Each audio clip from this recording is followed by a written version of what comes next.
Today on What Went Wrong, we talk about the shit you don't want to see in your movies.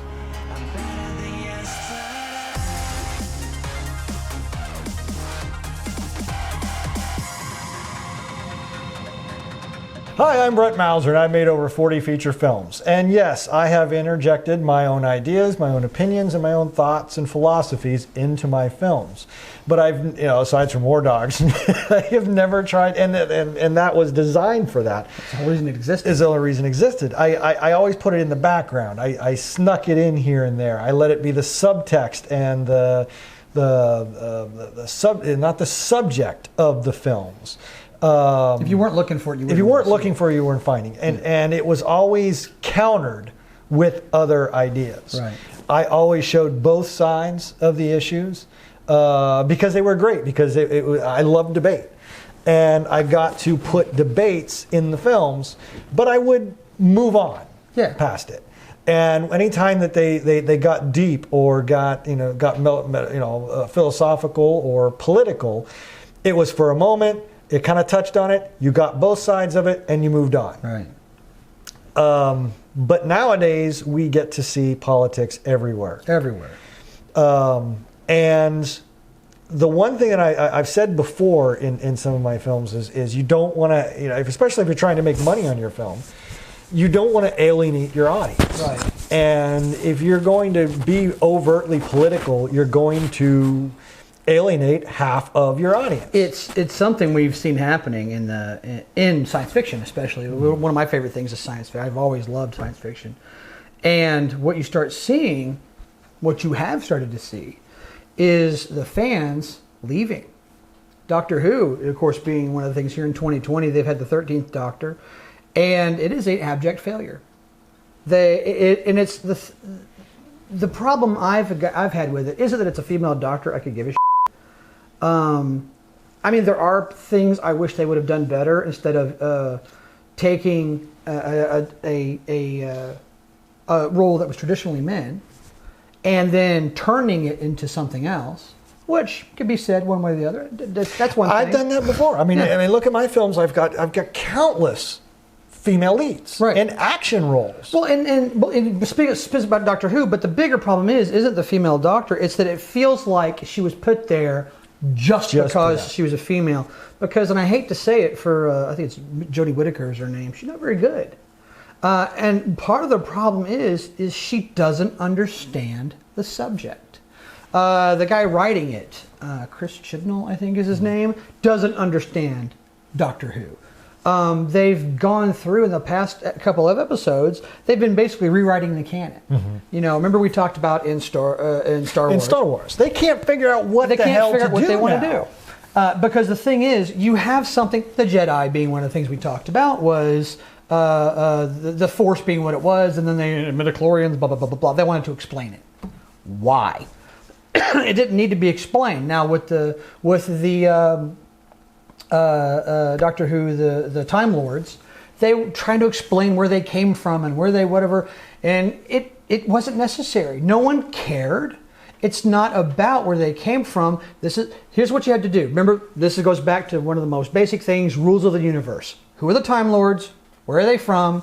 What do they do? And we've established canon for 50 years now. Everybody good with this? And blam, and away they went since the 60s.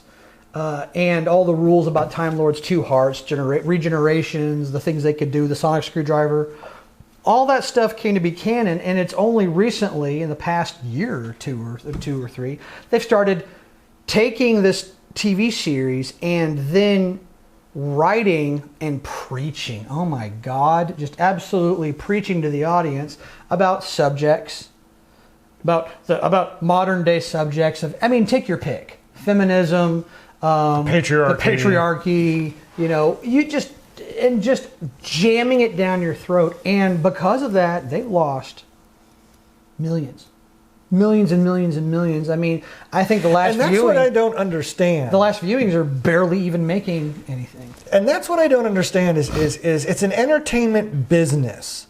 And the producers and especially the directors and the writers, they're not the executives that are responsible for those funds. Why are these executives watching their money go down the toilet?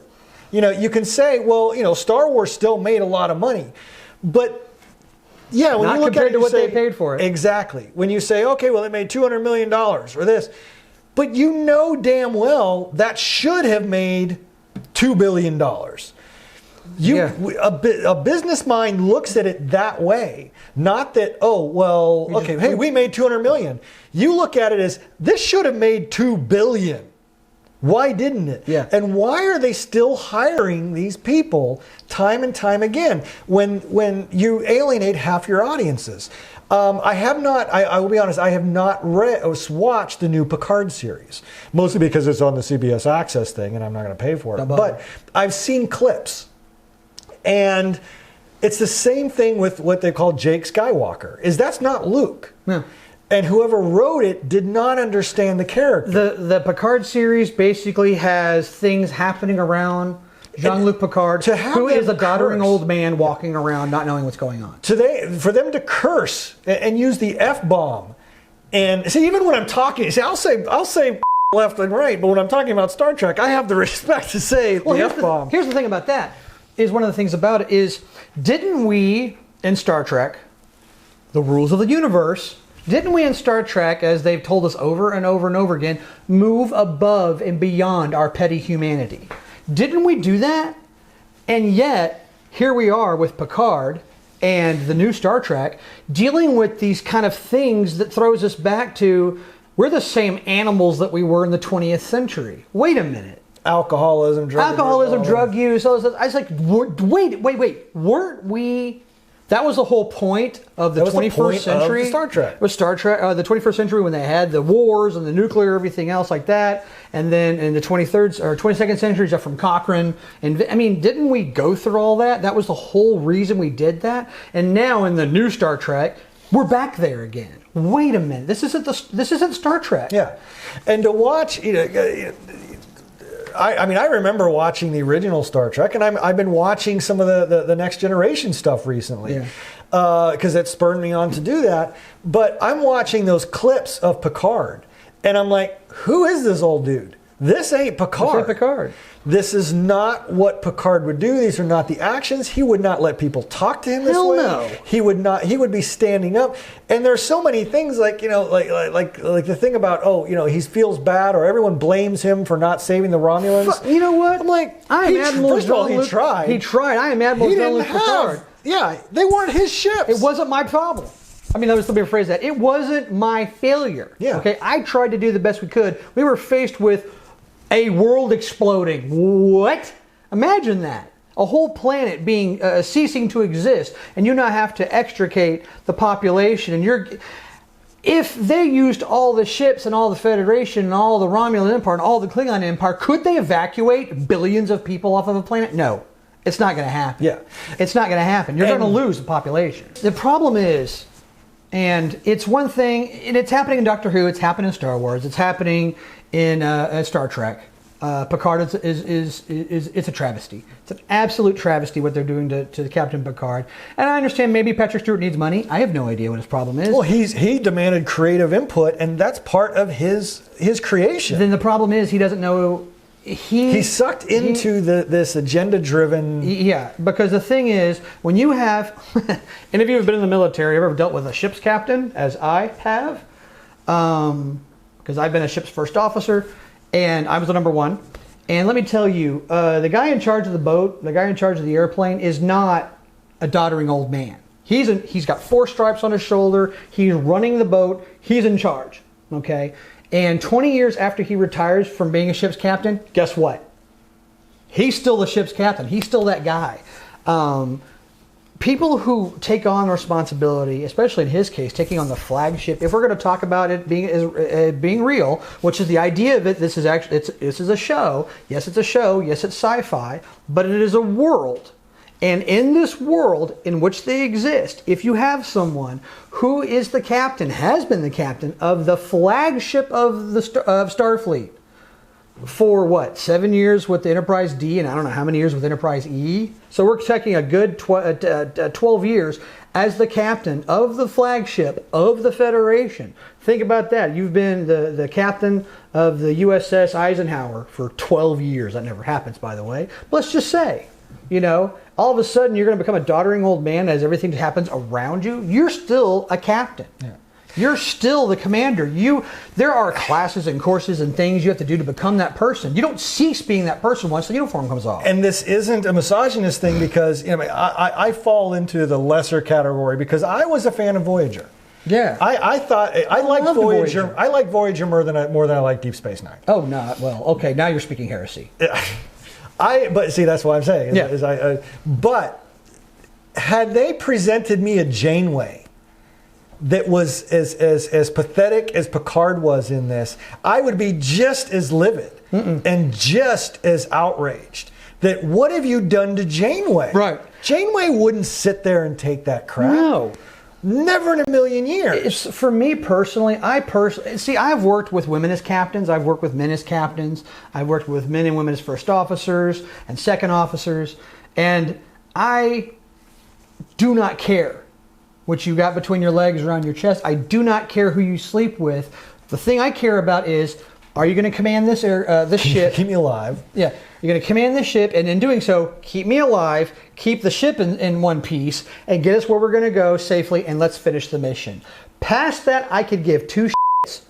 If you're a ma'am or a sir, I don't care if you're black, white, yellow, pink, green with purple polka dots. I don't care. Do the job, be the commander, be in charge. And when you are that person, as speaking specifically about Picard, he was that person, and now he's not. If you're talking about Luke Skywalker, this is the guy who single-handedly and by himself let himself be captured and taken to the Death Star to face the Emperor for no other reason than to try to save his father. For hope. For hope. He saw a new hope. A tiny glimmer. Glimmer of hope. Well, like the phrase "a new hope" was in was Star Wars, the fourth one. Of course, Return of the Jedi being him. But even in that case, it wasn't Luke Skywalker's Return of the Jedi. It was Darth Vader becoming Anakin again. He is the Jedi that returned, not Luke Skywalker. Luke Skywalker never went anywhere. Anakin Skywalker died. But now, at the very end, Anakin Skywalker returns. He is the Jedi that comes back, and he does it because Luke, by himself, figuring he's going to die, but it's worth it to die. It is worth it to die to try to save my father. Are you telling me this is now the guy that you're seeing in Star Wars 8? The Jedi. The Jedi. The bitter Jedi. The bitter old man who's just, sorry, kid. That's who we're talking about? Stop destroying these characters. Yeah. Stop destroying these things for the sake of your... and if you want to talk about... I know we've talked about Admiral Know Nothing Longneck. From Ryan Johnson. Yeah, and you know that's going to. I'll give you a couple prime examples of here. Is you know they'll say, oh well, you're being misogynistic, you're being this, you're being that. Oh, it's patriarchy, blah blah blah. No, it's bad writing. Bad writing. And I'll give you a prime example. You can't argue with me on this. Look at Finn. Finn or Flynn? Finn. It was Finn. Finn, who in Chapter 7, the Force Awakens, had the potential to be this incredible, amazing story arc, a stormtrooper, and then now he's blasting stormtroopers left and right like they're cannon fodder. Right. It's like, well, where's his understanding and his compassion of that? But then in the final one, I finally broke down and I watched that piece of crap. But a piece of crap. The whole movie. The entire movie, you have this great potential of Finn and that story arc and this great potential of a character. And what do you have him doing? The entire goddamn movie, all he does is say, Ray, come on, Ray. If you want to make a film that has agendas on it, that's fine. Make an agenda film. The problem we're finding is you're having executives who are approving projects who are written by writers and directed by directors who have this agenda. And if they were spending their money and their time on their own little project, but it's not. It's these huge things that we grew up with that were very important. I had a big upbringing. G.I. Joe and Star Wars was all the toys I had as a kid. Yeah. And I had lots of them, because I kept everything. I just remember your 6-foot little terrier. Yeah, there. people used to come to my house and say I didn't have toys, I had a museum. Yeah. And so if you translate all those things that were important to me, the reason I liked it and liked watching it, and I don't consider myself a Star Wars expert, but I consider myself a fan of the genre. And when you see these Disney Star Wars movies coming out and are so poorly written and mediocre acting, that used to be, and I'm not saying that some of the people that were in the original Star Wars were, Mark Hamill wasn't. Mark Hamill was never Sir Laurence Olivier. Now, Sir Alec Guinness was still Sir Alec Guinness. Well, let's not debate that for a second. There's a reason he's a sir, and whoever the rest of us are not. But even so, even through the kind of the weird language and the weird stuff, it struck a nerve. And we can talk specifically about Star Wars, but it struck a nerve with Americans and the world, really, not just Americans. You see, it became a phenomenon all on its own. And you take this phenomenon that we've been living with since 1977, and you turn it into this thing where all it is this agenda, and you could see the fans are furious about it. And then, of course, it's not talk about how the people creating this thing then turn on the fans. Yeah. Well, that's a great thing to do. Yeah. And so there's part of your problem. It's one thing if people created a movie, or if they created a movie and you didn't like it, and you're like, I didn't like that movie, here's what's wrong, blah, blah, blah, blah, blah. And you could say, I'm sorry you didn't like it, blah, blah, blah. But you know what you say? You're just a misogynist. Screw you, you just hate women, blah, blah, blah. That's their response. What? Are you or are you not trying to get me to give you my money? And that's why I can't understand, where are the executives? Exactly. Where are the money people that are going, I gave you $200 million for this film. I gave you $300. And you were talking $2 billion return. Where's my money? And where are these people that, these are not, this isn't how you run a business. Mm-hmm. If they wanted to make a feminist movie, or if they wanted to push their agenda, that's fine. But the problem is, people go to see Star Wars and Star Trek and Doctor Who to escape. It's a different world. I can forget all the stupid stuff that's going on outside, and this, and the hatred and the division and blah, blah, blah. And I don't want to see it anymore. And all you put on that movie for me to see for the next 2 hours is that stuff over and over again. And when I leave, I go right back out to it. So basically, I paid you $20 to come watch a movie so I could see more of what I'm trying to escape outside. Am I ever going to give you my money again? Don't do it.